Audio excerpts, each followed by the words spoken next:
In this episode, I'm Ben Thompson at FPL_Blade, all the way from Atlanta, Georgia. Talk about them blades. The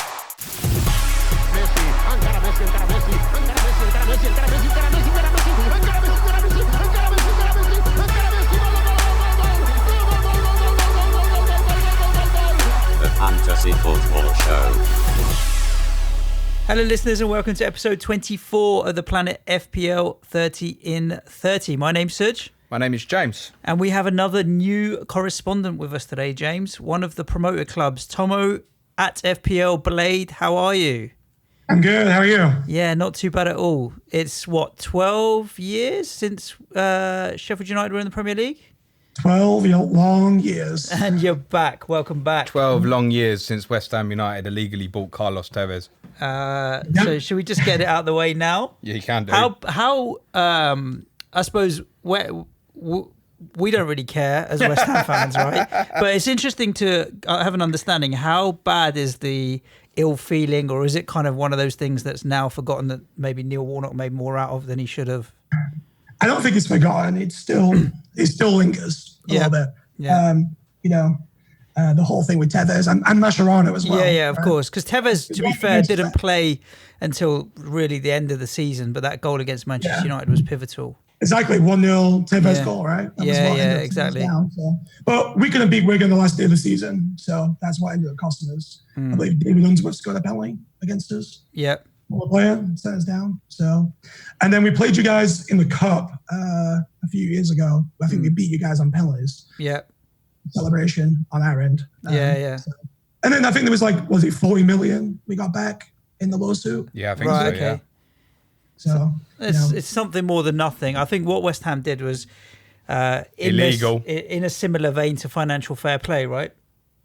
It doesn't necessarily then eventually. I mean, if you look at City breaking financial fair play or the rules that are off the pitch, what punishments generally do get doled out, and they are financial. They're never football related necessarily, unless you dock people. You never see people relegated as a result of this kind of stuff or what have you. Maybe the odd docked points, but it's not going to change. Unfortunately, this kind of stuff is not going to change. So we could spend the podcast talking about it, but let's talk about Sheffield United because if you've been listening to the 30 and 30s, you'll know that so many people, we've been talking so much about the triple Liverpool and triple City options that people are thinking about now. It is the promoted clubs that people are going to need to look to find players to make sure that they can fit in 15 people within budget. And Sheffield United is definitely going to be one of the clubs that people are going to. But before we get into the Blades, how was your FPL season last year? it was pretty good. Nice. 12,759. Yeah, So, James keeps finding these correspondents in the top 20k or top 50k. Our correspondence league was hard last year, and next year's is going to be a joke.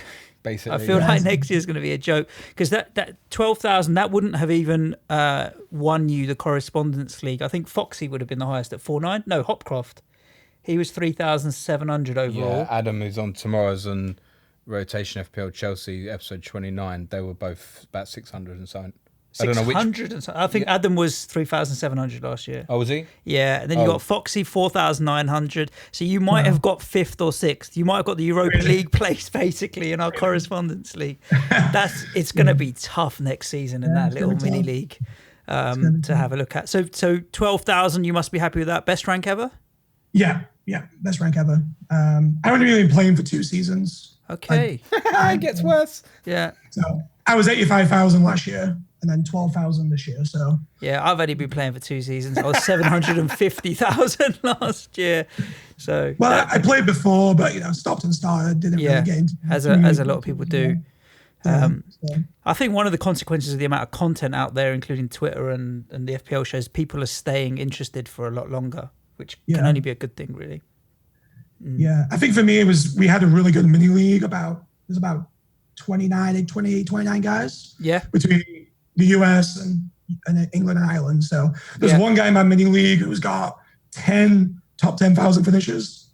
So I had to beat him this year. He finished 4,000 last year.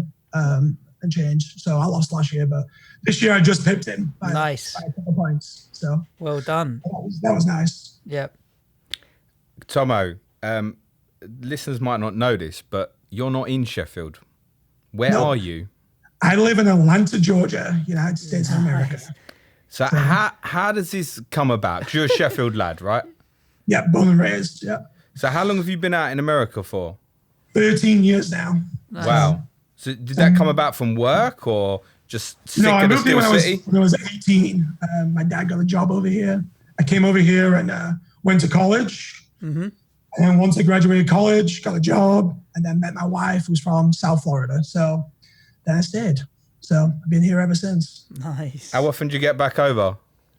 I try and get back as much as possible, but sometimes it's tough, I've got a kid, and it's not cheap to get back and forth. Plus, my family is always coming here every year. Yeah.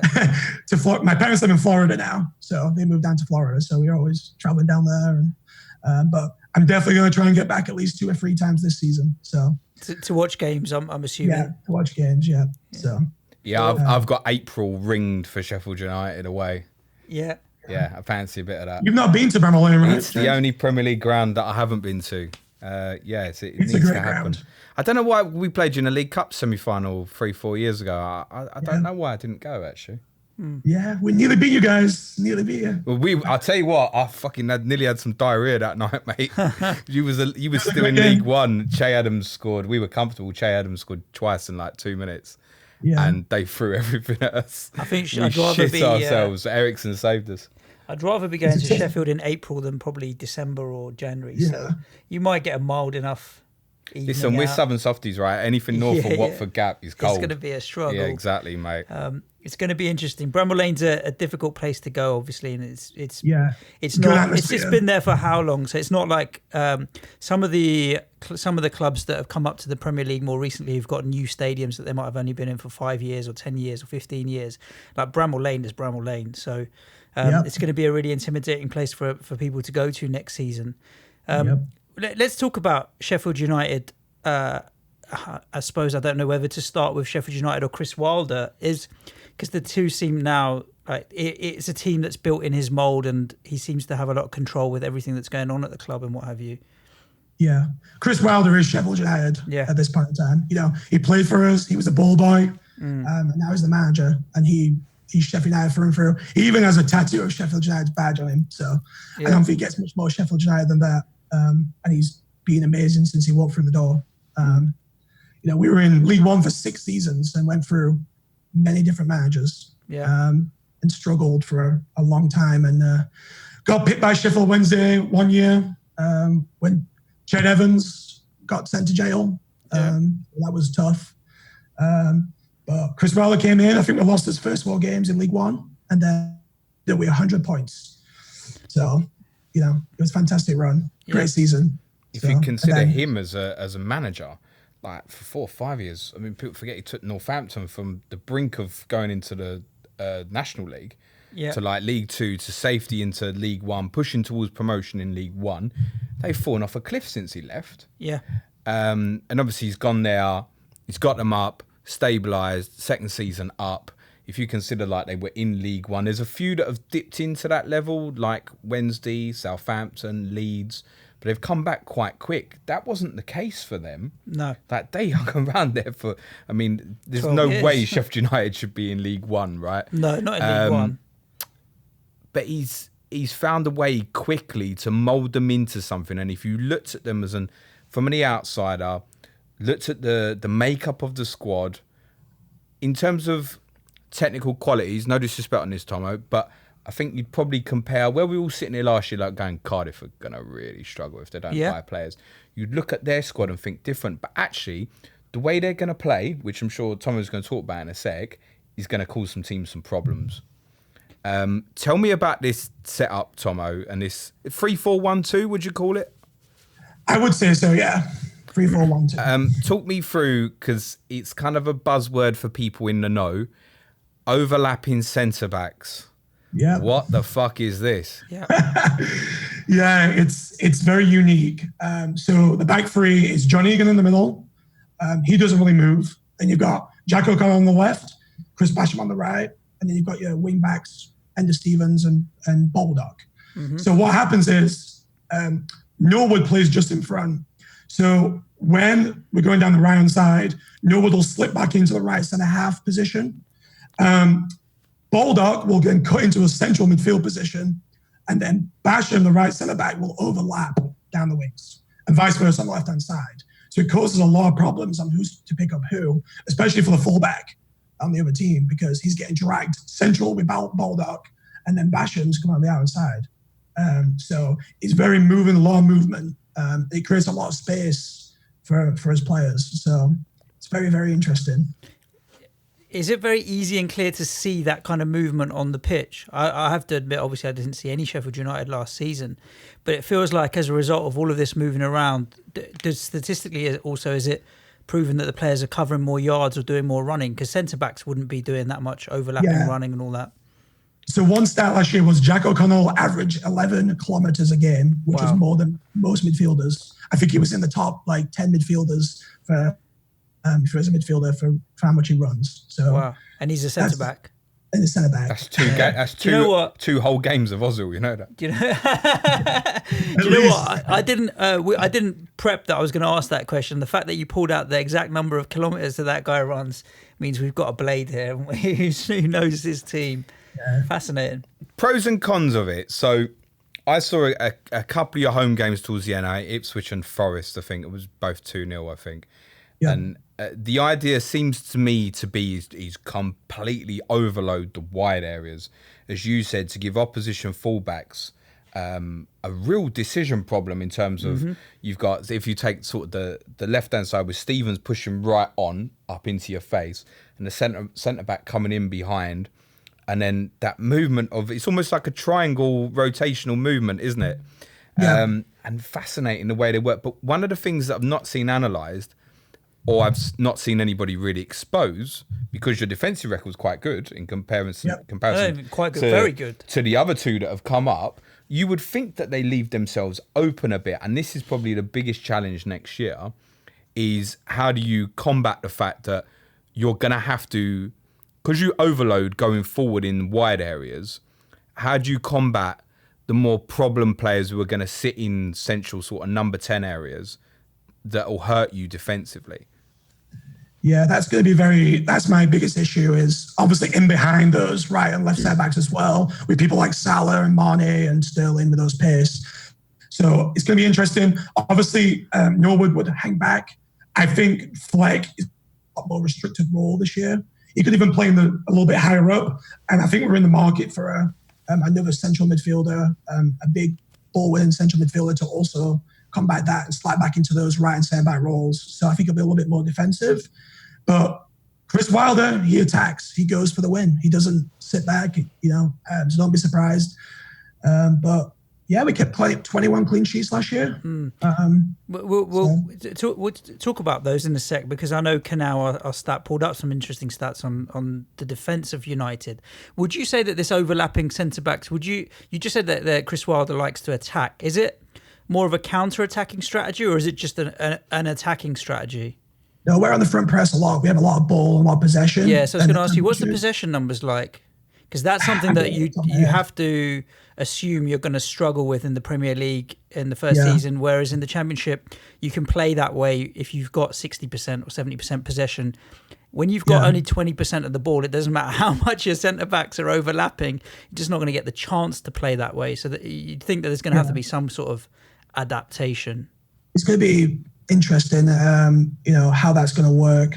I don't think anyone's ever seen it before. So a lot of these teams have never seen what we're going to do. So I'm interested to see how they combat what we do as well. At those fullback positions especially, they're going to have to get help. Yeah. So there are a number of teams in the Premier League, of which my club is one. Everton, you'd put in that bracket. Leicester sometimes on their day, who are kind of mid-table, but you get in and amongst them, and they're not up for it that day. You can beat them. We've shown time and time again the number of games that kind of mid-tier of clubs lose, and that's kind of where I can see Sheffield United coming in, and if they play on the front foot and get in amongst them, you can take points off some of these sides if they're not up for it on that day for whatever reason, because you get that mid-table kind of mediocrity where we're too good to go down, but we're not good enough to break into the top 6. You'd know about that, wouldn't you? Yeah.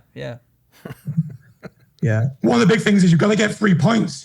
Draws always help you against those teams. You've got to win games to stay up. Yeah. And score goals. So, that's one thing I think we're going to do. We're going to attack. And even teams like Arsenal, I think if you attack Arsenal, especially Bramall Lane, it comes with a lot of problems. It was funny. I was literally just looking to see when you were playing Arsenal, just when it starts to get cold, October. Oh, okay. Perfect. There's 3 points in the bag there. We don't know that, but let's see. Interesting. Decent home start, Tommo, in terms of first 3 home games. We kind of a little bit like what you mentioned, Palace, Leicester, Southampton. You could get turned over in all of them. You could win all of them. I think, particularly for yourselves, I think home form's going to be really, really important this season. Yeah. My greatest concern is one, that attacking setup from defensive areas in terms of will obviously playing against better opposition, will it leave you exposed at times? I think occasionally that's going to happen. It's natural. Yeah. My real concern is probably lack of goals in comparison to the other two have come up. Obviously, Norwich scored a shitload in fairness. But I'm concerned, and the makeup of the squad's quite old as well in terms of the attacking area. So Sharp and McGoldrick both in their 30s, I think. I think Sharp's 33, I think. Yeah. Does that worry you at all? Yeah, absolutely. We're definitely in the market for 2 strikers. I know Oliver McBurney's been linked with. We've been linked with Swansea forward. Yeah, he's got a lot of goals. He scored against us twice, I think, last year. So definitely 2 strikers. Neil Morpie from Brentford's another one we've been linked with. So we're going to need 2 strikers to Andy change it Carroll, up. You could have. Oh, we don't want Andy Carroll. Every podcast that we've had on, I'm trying to sell the correspondent to pick up Andy Carroll. Yeah. No one wants him, oddly enough. It says a lot, though, that he hasn't been snapped up yet, but let's see. Fucking wages, isn't it? No, he's waiting for Newcastle Sheikh to come in, and they'll just buy him as a kind of, nostalgic moment. Let's see.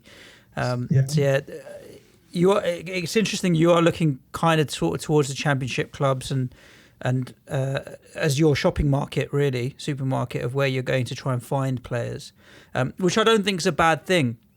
I don't think it's a bad thing. The core of the squad is British, very much in the same vein as Burnley. If you look at Burnley's start, I can see a lot of similarities there, hard-working side with a real British grit and that kind of core.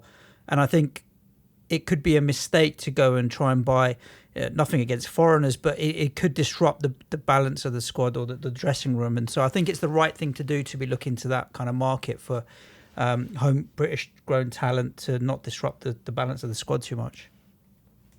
Yeah, I agree. While the transfer is to get young, hungry players who want to play for the club, who are assets to the club. So if we do go back down, we're not in that same situation when you've got people on 50, 60,000 who don't want to be there. Yeah. And I see a lot in the Championship over the last 2 seasons, players and teams full of like, for example, Stoke last season. So I think people like Oliver McBurney, who's 23 years old, is going to be a good asset. Is only going to increase his value. So that's going to be the way that we're going to go at it. We might get a couple of veteran players.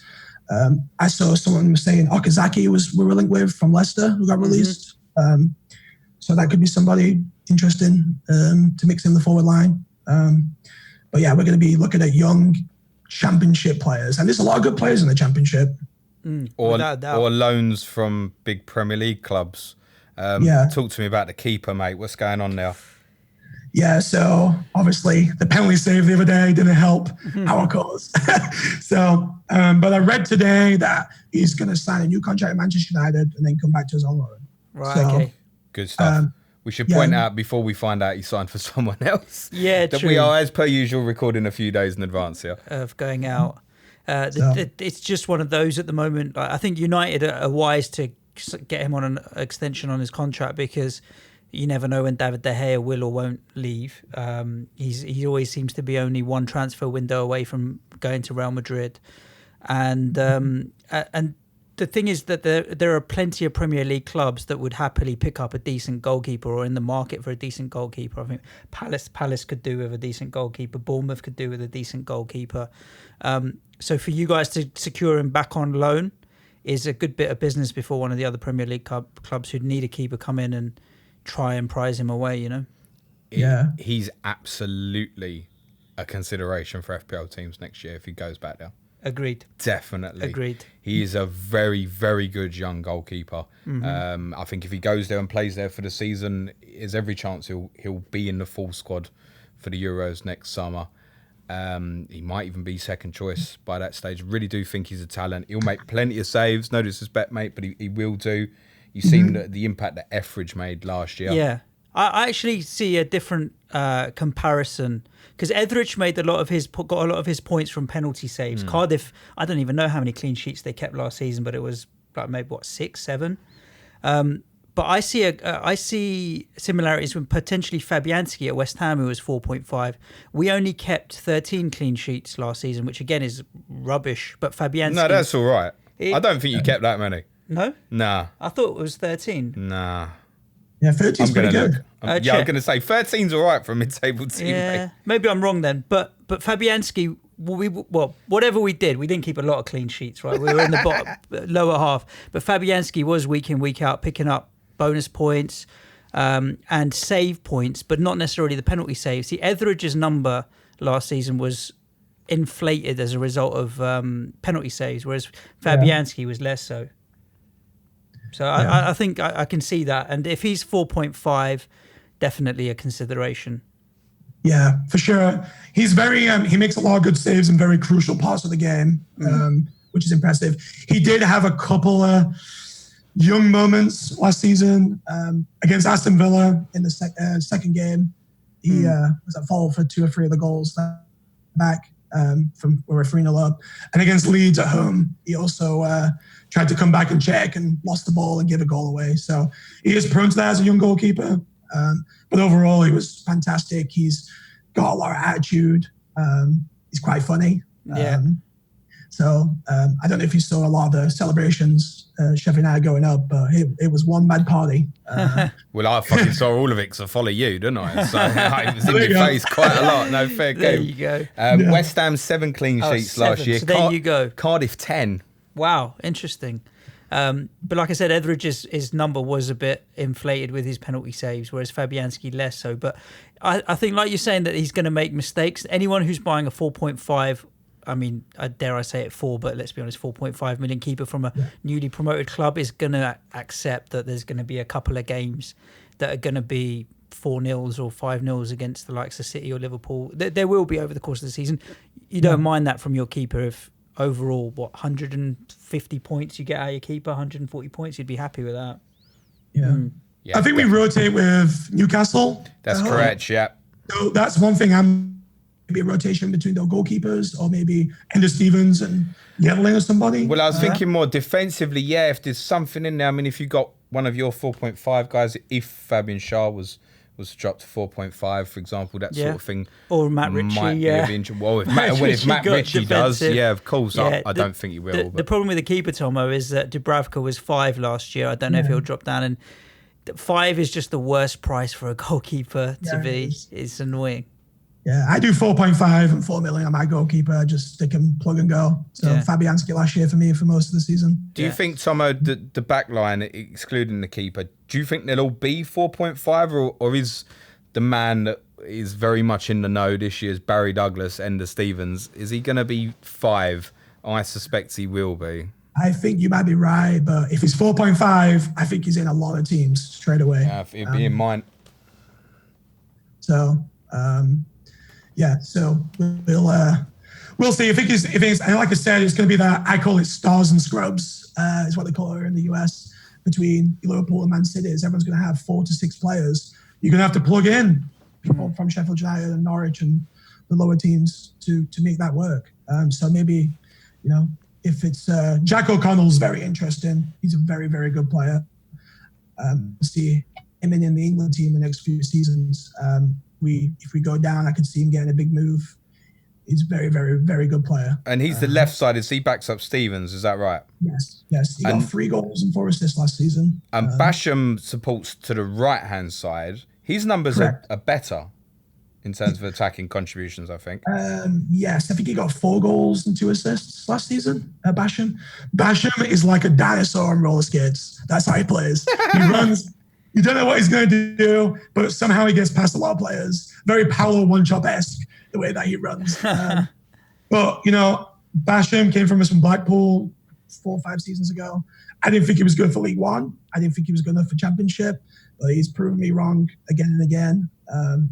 So I definitely think we're going to be in the market for a right centre-back and a right wing-back. To talk about Baldock, I don't think Baldock's good enough for the Premiership. It's starting, unfortunately. His end product is not as good as Stevens. So I know Antonio Valencia has been linked with us non-stop this offseason. I don't know if I believe that, but we're definitely in for a right wing-back and right centre-half. So to cover defensively, if we were to go in for one, if we're saying not Baldock, not Egan, the 2 centre-backs and Stevens, if Basham and O'Connell are 4.5 and Stevens is 5, and you had to buy one, where would you go? O'Connell, 100%. Because you'd said to me before, even if Stevens was 5, you'd probably still go in. Have you thought a bit more about it since? Yeah, I'm trying not to get too close because obviously this is the first time the team's been in the league, so it might be the only year we're here, So, but I think if Stevens is 5 and O'Connell's 4.5, I'm going to go with O'Connell. Okay, and if Stevens was 4.5, he's auto include, right? Yeah, I think he'd be the first player on my team sheet, to be honest. 4.5. You mentioned about Norwood and Fleck, and obviously they're the main midfield too, right? Yeah. How they'll drop in to compensate for this overlapping centre back overlap. Fucking hell, I can't get my head around it. But Norwood's delivery from sort of an inside rightish channel is quite good, I understand. Oh, his passing is unbelievable. Norwood's got promotion 3 seasons in a row now. Oh, wow. Okay. Wow. It was the previous one with? Fulham, Sheffield United.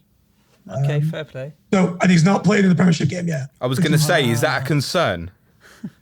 No, I don't know why. He played 38, 40 games for both of those promotion seasons for Brighton and Fulham.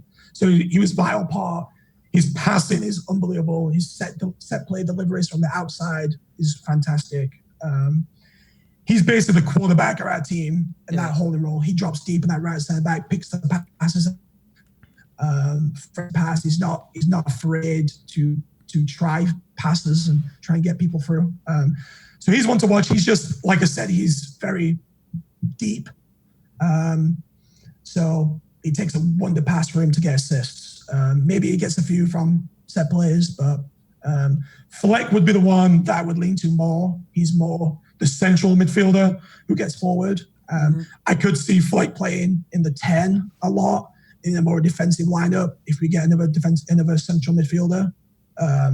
So Fleck's one to interest in. I think he got like 10 assists last year, a couple of goals. So very good player. Yeah, 18 assists actually between the two of them. You're talking about them being the sitters.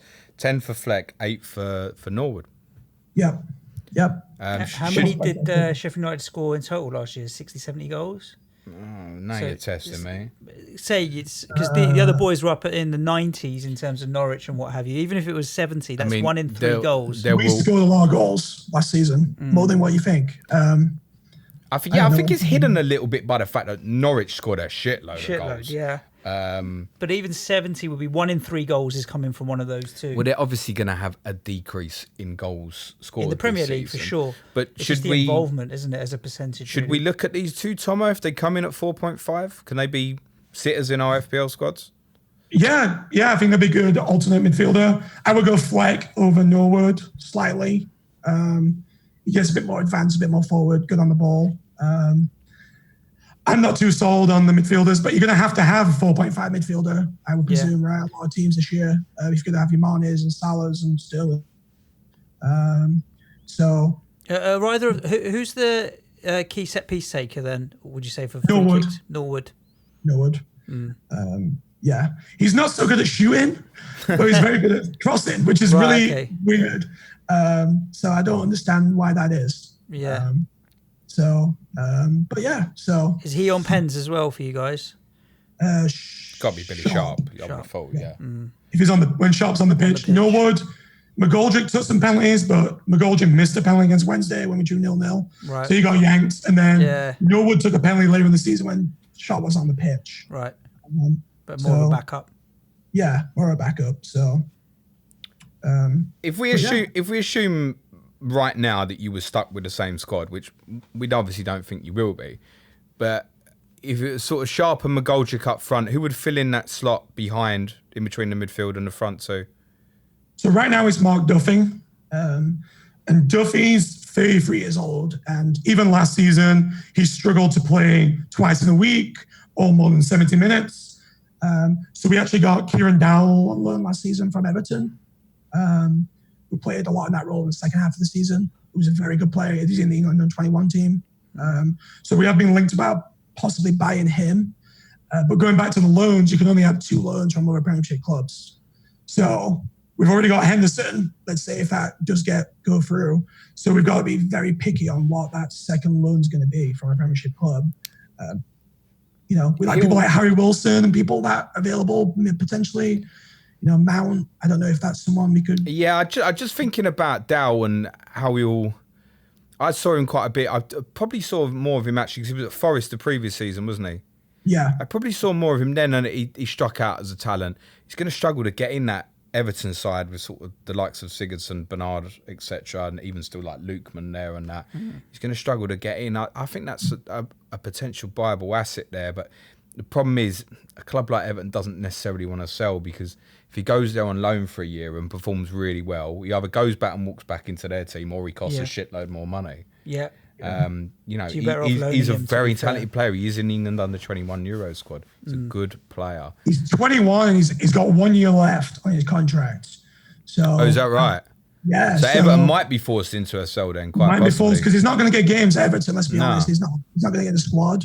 So does he want to sign a new contract to Everton and sit in the reserves and go out on loan?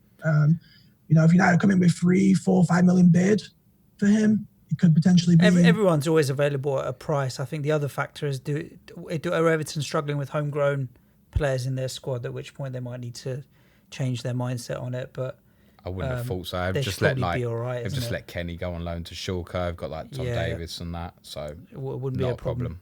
Worth keeping an eye on that for sure. Yeah. So Dowell could be one. Be interesting to see if we do sign him.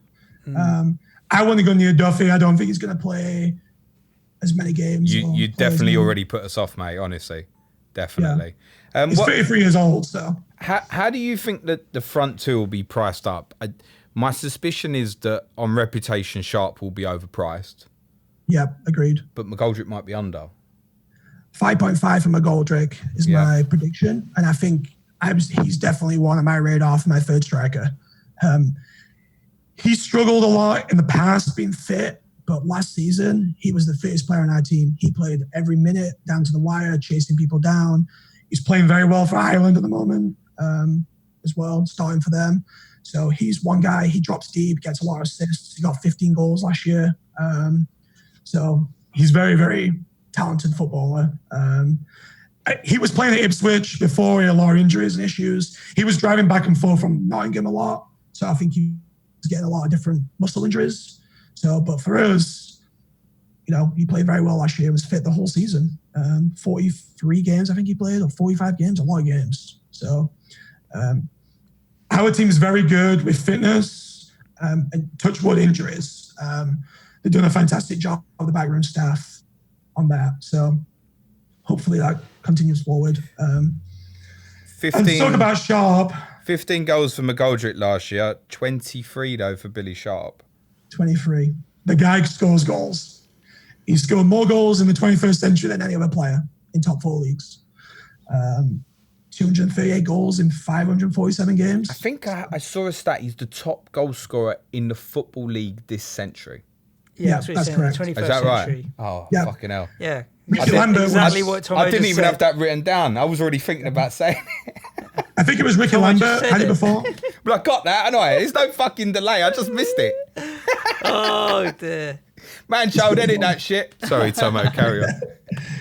No, yeah, so he scores goals. He knows where to be positionally, and he scores goals. What can you say about him? He never scores goals from outside the box. I was going to say, comes alive in it, yeah. Yeah. but he's going to score some goals. I think at home, he doesn't create much. He's good at holding the ball up. He's not going to create a lot of his own chances, but if he gets the service, he'll score. So I can see him starting a lot of the home games. Maybe not as much away from home. Look at the manager's minutes; he's 33. So, but he's gonna score a few goals. What price would he be a must-have for you? And at what price would it be a definite no? I think he's gonna come in at 6. Mm-hmm. And if McGoldrick's 5.5, I'm going McGoldrick just because, I think he's going to play more games, more minutes. I'm going to stay away from Sharp. Yeah, I'm going to stay away from Sharp to start with. Even if it's 5.5. I was trying to think of players this morning who had come up into the Premier League and not really had a crack at it and played a big part in getting them up and were going to have a shot at it at a really young age. And the name that sprung to mind was Dean Windass, who also did it with his local team, Hull. He never got a look in once they come up. They obviously had a really good start, Hull, but he never got a look in at all. And I just wonder if, with the extra intensity of the Premier League and stuff, whether Wilder might decide to move more from a 3-4-1-2 to a 3-4-2-1, just to give them a little bit more solidity. And in which case, I think McGoldrick would probably get a nod. Mm. Yeah, I agree. And we're going to sign someone up front. So if we do sign a McBurney or a Mopai, I'm starting with McGoldrick. So, because McGoldrick jumps deep a lot into that 10 role as well. He's hard to pick up. McGoldrick has also played in the 10 as well. So we have, last year we had Gary Medine and Sharp up front, and then McGoldrick was playing the 10 a lot of the time when Duffy wasn't playing before we got Dowell. So I think McGoldrick's going to be on the team sheet every week. Yeah, that's the only other danger with McGoldrick as well. He might end up in a more withdrawn position. Just naturally, but an attacking get around teams position. Holding. Yeah, true. Yeah, still picking up the assists. Now you end up with I suppose 5.5 for a striker, even if you're benching him. I feel like McGoldrick comes across as that annoying 5.5 that you buy because he's a good price and you don't mind having him on your bench, but then plays week in, week out and keeps picking up points, and then you're looking at your bench, looking at him thinking, why am I not starting him if he's getting 90 minutes week in, week out? It doesn't matter if he's 5.5. That's the annoying thing, isn't it, with your bench, when you've got players that you buy because they play week in, week out, but are cheap enough to keep on the bench and then bloody score points. Yeah. I'm just trying to think of 5.5 strikers next season. I think Pookie's going to be 6.5 with tough fixtures, maybe 6. I don't know about Aston Villa yet, do we? Because obviously Abraham's probably going to stay at Chelsea. Well, they've got Wesley and he'll be overpriced, won't he? Yeah. Shiny new signing. Plus, right? He'll be 6 million plus. At least. Yeah, even as an unknown, he'll be at least 6 because they've just spent over £20 million on him, haven't they? So obviously Jimenez is going to be up. His price is going to be up. Yeah, maybe a couple of the Burnley guys, Ashley Barnes, Chris Wood, maybe. No, no chance. Nah.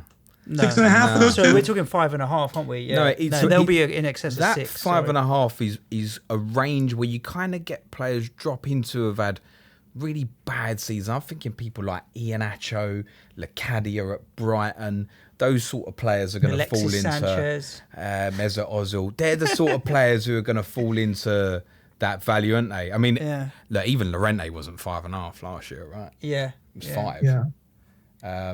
And McGoldrick at 5 would really, really interest me. I'm not sure.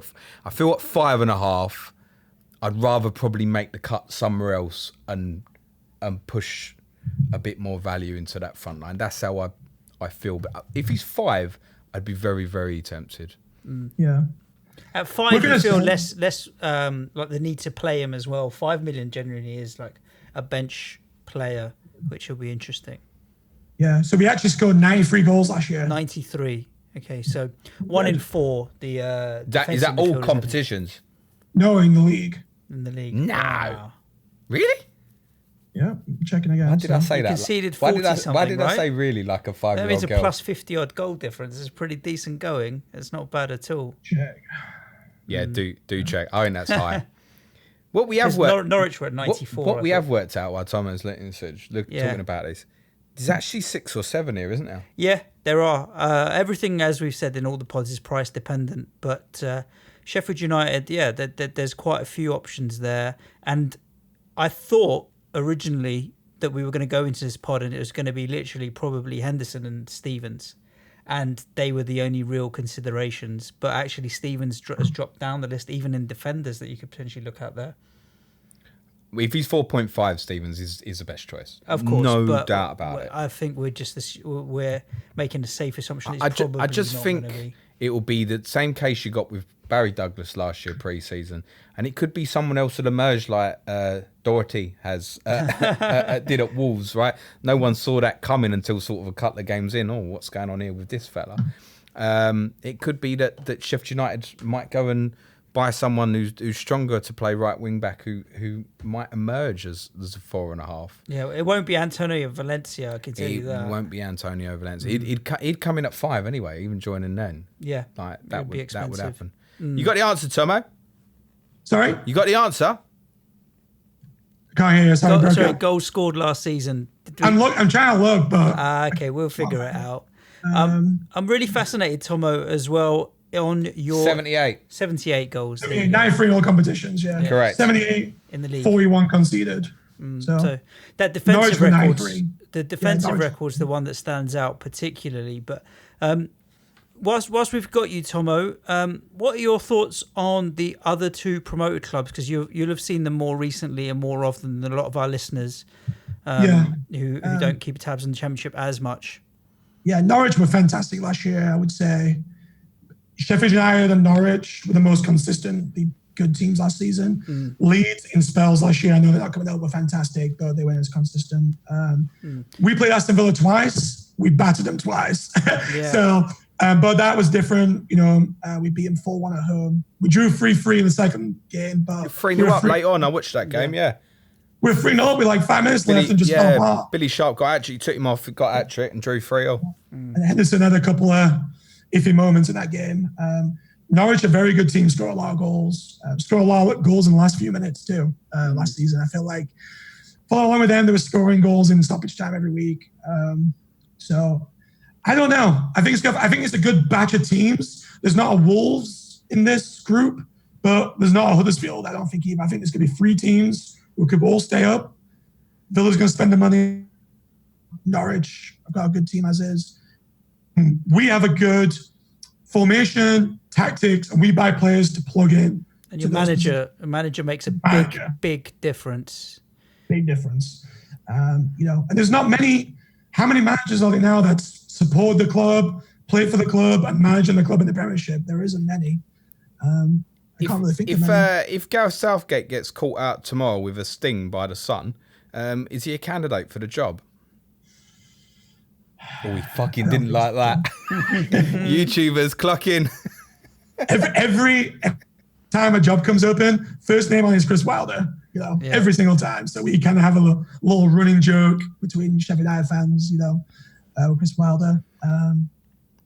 Because there was this horrible link a couple of weeks ago about West Brom, wasn't there? Yeah.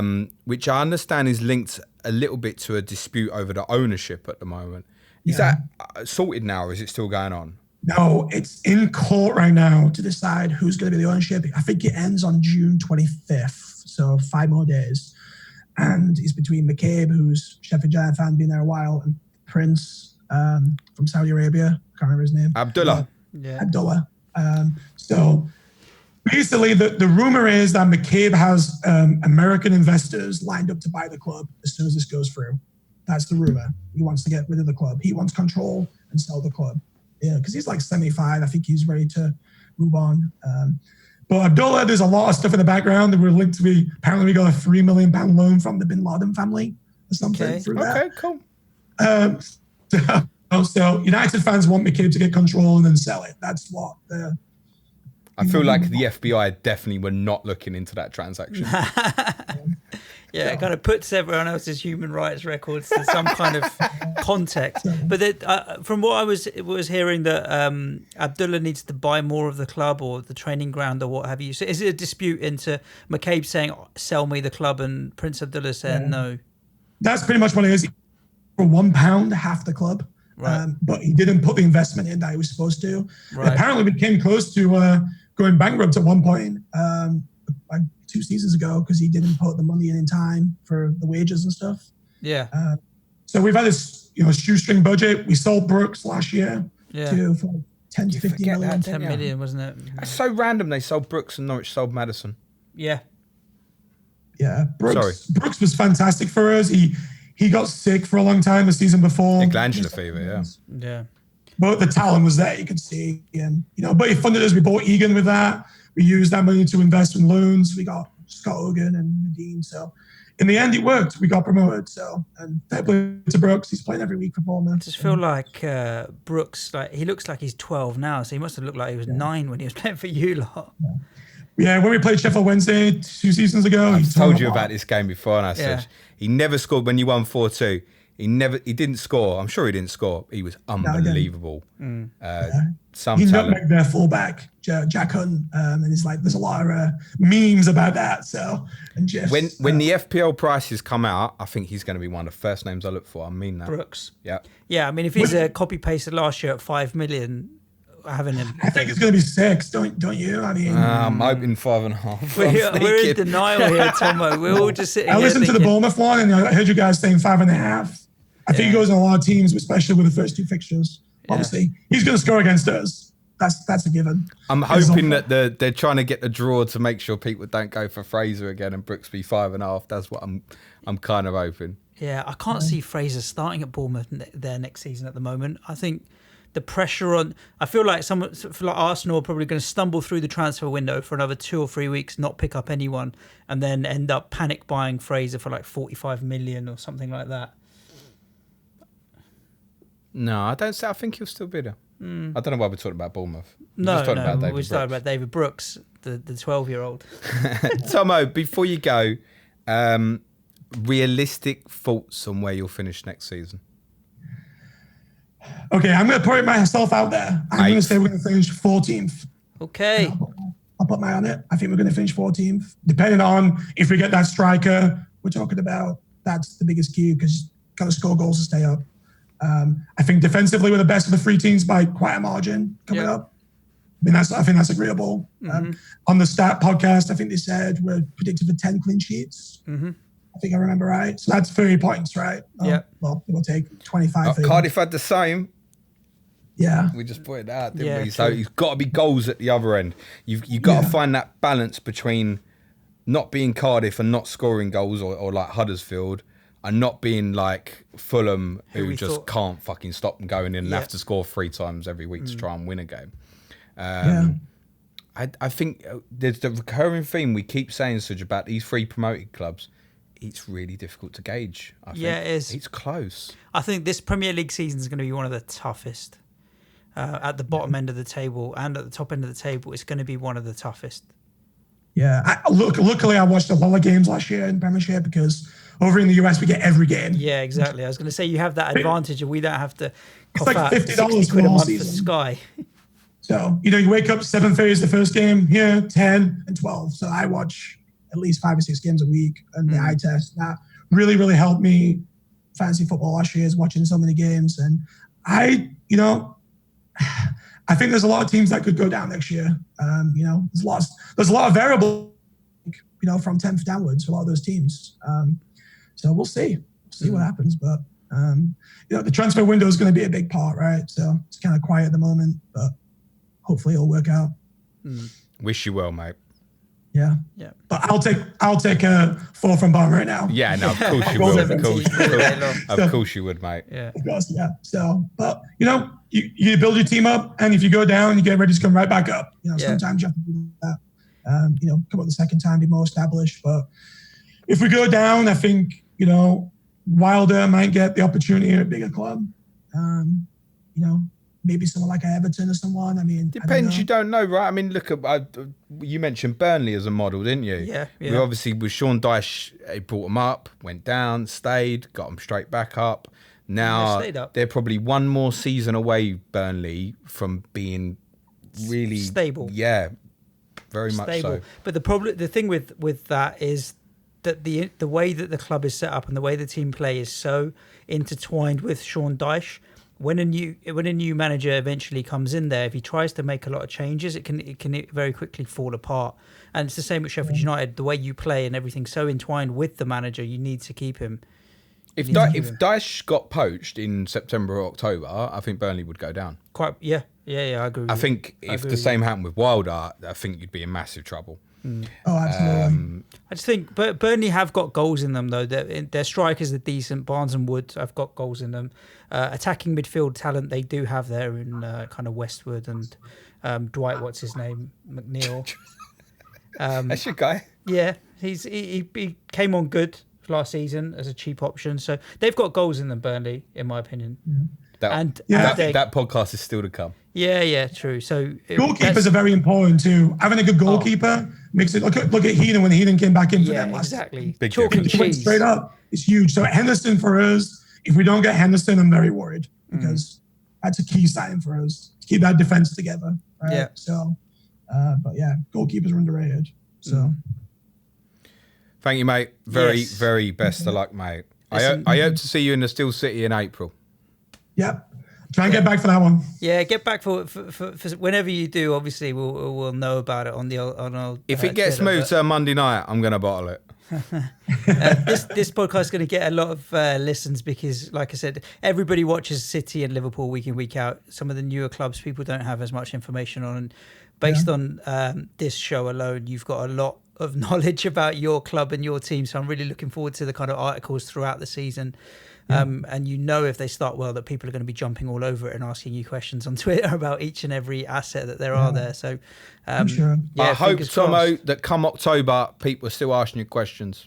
Yeah. I hope so no too. one will have jumped on the bandwagon and they'll miss the boat there. So, thank you so much. Looking forward to kind of more of this throughout the season as it goes on. Yep. Thank you so much, guys. Villa tomorrow. Aston Villa tomorrow with none other than Adam Hopcroft. I've never heard of him. He's we've got to raise this issue of too many claret and blue teams in the league. It does my head in. No doubt that you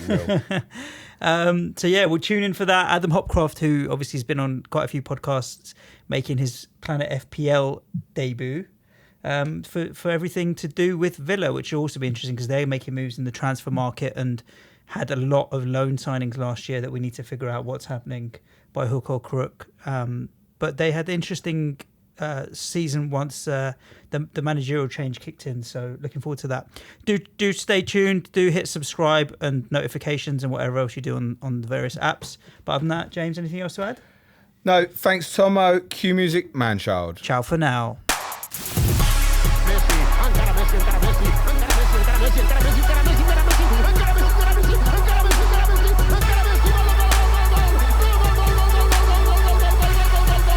The Fantasy Football Show.